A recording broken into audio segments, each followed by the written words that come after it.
हर घर नल पूछने का जो महत्वपूर्ण निर्णय हमारे यशस्वी प्रधानमंत्री मोदी जी ने 15 अगस्त 2019 को लिया था,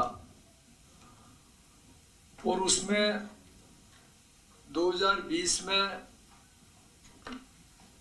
किस तरह से सब लाइनें डल जाएगी, सब हो जाएगा, बाकी इसका ऑपरेशन एंड मेंटेनेंस कैसे होगा, इसके लिए कुछ नियम बनाए थे। उसमें एक कमेटी बनी थी, विलेज वाटर सैनिटेशन कमेटी, ग्राम जल स्वच्छता समिति। बाकी जब काम हमारा गति से चल रहा था, जहां जहां काम खत्म हुए, जब इस समिति ने जब काम करने की तो उसके पास में, क्योंकि बाहर बड़ी पाइपलाइन लाना, गांव के बाहर लाके छोड़ना, अंदर का पूरा सिस्टम इस समिति के पास में था। बाकी इसके पास में चलाने के लिए, बिजली का बिल देने के लिए, किस तरह से उसमें मेंटेनेंस आएगा, कौन पंप खोलेगा, कैसे इसको रेगुलर करेंगे, पैसे की वजह से एक ये बहुत बड़ा इशू था। और इसमें जब काम चलते चलते 2024 तक इसको कंप्लीट करना था, बाकी ये काफी समय से ये पॉलिसी अटकी हुई थी। और उसके पीछे जब जल जीवन मिशन 2 जब चालू हुआ, उसमें केंद्र सरकार ने कई ऐसे लगभग 19 से ज्यादा बिंदु रखे, जिसमें पूरे देश में सभी राज्यों को समान रूप से इस पॉलिसी को लागू करना था। और इसमें जो अब हमने प्रावधान किया, जो आज मंत्रिमंडल केंद्र इसका समिति ने अनुमोदन किया, मंत्रिमंडल समिति ने, उसमें मुख्य उद्देश्य है कि रेगुलर पानी मिले। इतना बड़ा इंफ्रास्ट्रक्चर, लगभग 1 करोड़ 3 लाख घरों में जो पेयजल जाएगी, लगभग हमारा 63 लाख कनेक्शन 63 हो चुके हैं। बाकी जो बचे हैं आने वाले हम 2028-29 तक हम पूरा करेंगे। बाकी चले कैसे, बिजली का रेगुलर बिल कैसे आए, सब अलग राज्यों में जाके जैसे जैसे जहाँ जहाँ किस तरह से काम चल रहा था, हमने वहाँ से उनका भी लिया, केंद्र सरकार की जो गाइडलाइन उसको भी इसमें प्रावधान लिया। अब हम जो village sanitation water sanitation committee जो बनेगी, उसको ग्राम के साथ साथ एक ग्राम पंचायत की भी बनेगी, उसके बाद में 6 ग्राम पंचायतों, 5 से 6 ग्राम पंचायतों मिला के एक क्लस्टर भी बनाएंगे। और उस क्लस्टर पे हम लगभग हर क्लस्टर में एक टेक्निकल आदमी, जिसके हम संविदा पे भर्ती कर रहे हैं, ITI होल्डर हो, उसको हम रखेंगे। उसके बाद में ब्लॉक लेवल पे जो भी SDM रहेगा इस कमेटी का, वो भी देखेगा ब्लॉक पे कि इसका प्रॉपर मॉनिटरिंग हो रही नहीं हो रही है।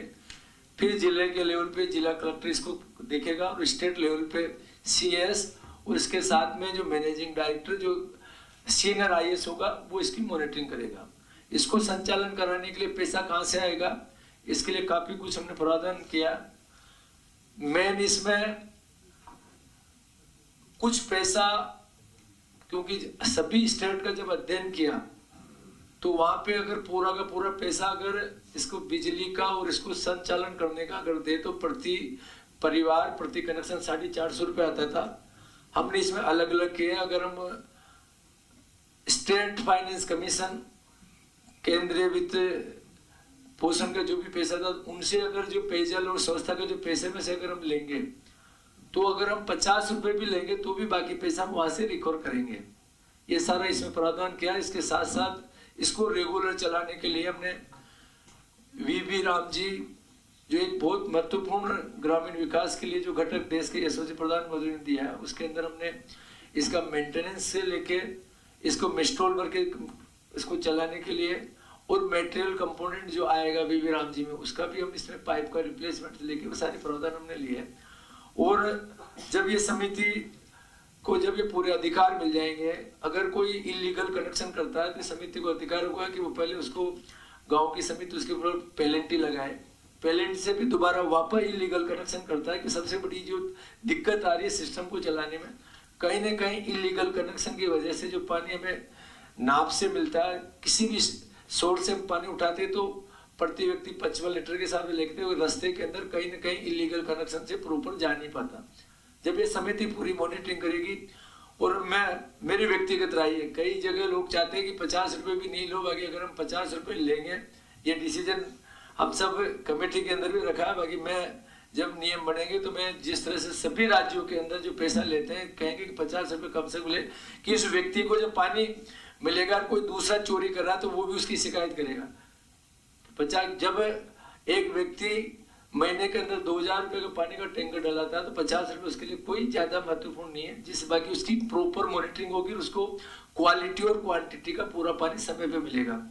इस समिति के अंदर अगर किसी व्यक्ति ने इलीगल कनेक्शन से बार बार रोका और नहीं माना, उसके बाद में उसके लिए वो खुद समिति वाले जाके उसके खिलाफ FIR भी दर्ज करा सकती है कि हमने इसमें प्रावधान जो लेके आए इसमें लेके आए।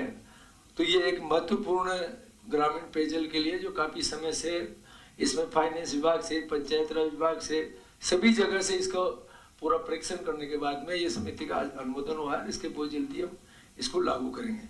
साथ ही आज सबसे बड़ी जो राजस्थान मृत सशस्त्र बल कार्मिक जो शहीद हो गए थे 1971-72 के युद्ध के अंदर, भारत पाकिस्तान जो युद्ध हुआ था उसके अंदर लगभग 326 सैनिक शहीद हो गए थे। बाकी कुछ सैनिक ऐसे थे जिनका चोट लगने की वजह से या घायल होने की वजह से उस वक्त जो इन्होंने जो गाइडलाइन जो तय करी थी, ये तय करी थी 1 जनवरी 1972 से 31 अक्टूबर 1972 के बीच को वीरगति को प्राप्त हुए थे। ये इन लोगों को नहीं लिया था। पहले की जो गाइडलाइन थी इनकी अगस्त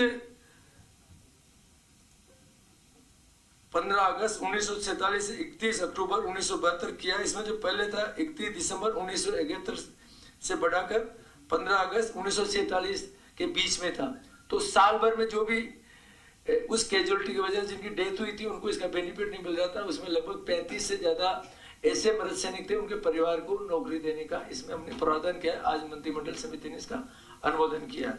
इसके साथ ही राइजिंग राजस्थान जो एक महत्वपूर्ण राजस्थान को विकसित बनाने का जो हमारे यशस्वी मुख्यमंत्री जी ने लगभग 35 लाख करोड़ रुपए के जो MOU किए थे, किस तरह से हमारी इंडस्ट्री आगे बढ़े, किस तरह से यहाँ पे इसके लिए आज लगभग 2-3 ऐसे हैं जिनको हमने जमीन अलॉटमेंट की। इसमें मेन सीमेंट उद्योग जो एक बहुत राजस्थान में सबसे ज्यादा मिनरल सीमेंट का मिलता है, इसके लिए हमने मैसर्स अल्ट्राटेक सीमेंट लिमिटेड को जैसलमेर के ग्राम पारेवर में करीब 306 हेक्टेयर औद्योगिक भूमि के आवंटन की मंजूरी आज इस कैबिनेट की बैठक में दी है। इसके साथ ही अक्षय ऊर्जा परियोजनाओं के लिए भी जहाँ सोलर के लिए इसमें भी अलग अलग परियोजनाओं के लिए भूमि का आवंटन की आज इसमें अनुमोदन किया। और सबसे महत्वपूर्ण पेयजल की किस तरह से इसको संरक्षित करें, किस तरह से इसके लिए, तो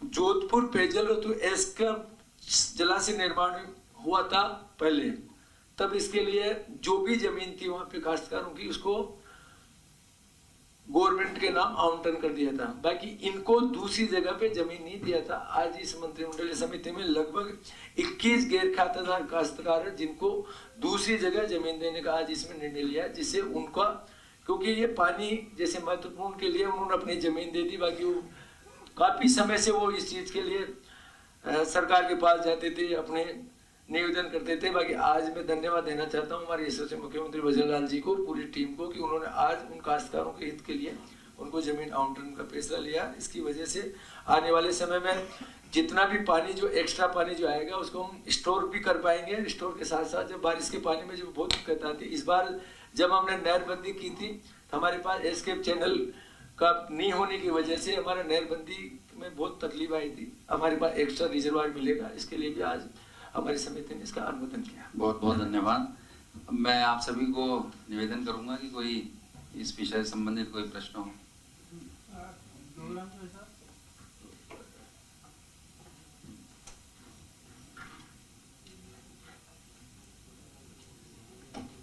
तो वजरलाल कैबिनेट के अहम फैसले आपको बताए गए हैं। देखिए, सबसे अहम चीज़ है यूसीसी को लेकर जो सरकार जिस तरह से पहले से ही इसको लेकर प्राथमिकता पर चल रही थी, ऐसे में अब प्रदेश में यूसीसी लागू होगा। कैबिनेट ने इसे मंजूरी दे दी है। कस्टम है जो रिकॉग्नाइज है उसको इसमें अलग रखा गया है। For example law of provision होता है, राजा की संपत्ति का उत्तराधिकार के नियम अलग है और हमारे आपके उत्तराधिकार के नियम अलग है, तो उसको इसमें प्रोटेक्ट किया गया। राजा की संपत्ति का बंटवारा होने पर स्टेट बढ़ जाती है, वो राजा का उत्तराधिकार नियम जो हमारे हैं, जिसमें माननीय न्यायालयों ने भी उसको मान्यता दी है, संविधान ने भी दी है, इसमें भी उसको अलग रखा है। यूसीसी और ट्रीज प्रोटेक्शन जो बिल है, क्या इसी सत्र में विधानसभा में रखेंगे आप? पूरी संभावना इसी सत्र में हमारे द्वारा प्रस्तुत करने की है। प्रस्तुत होने के बाद विधानसभा का कार्रवाई होती है और उससे पहले हमारी बिजनेस एडवाइजरी कमेटी निर्णय करती है और चूँकि मुझे पूर्ण विश्वास है कि बिजनेस एडवाइजरी कमेटी हमारी जो बीएससी है वो इसे बिल को इस कार्यसूची में लेगी और विधानसभा में पेश करेंगे। माननीय सदस्यगण को अपनी बात कहने का अधिकार होगा, उसके बाद ये बिल विधानसभा में पारित होगा। भाई साहब, इससे ये नहीं लगता क्या पटेल साहब? एक मिनट ऋतुराज जी।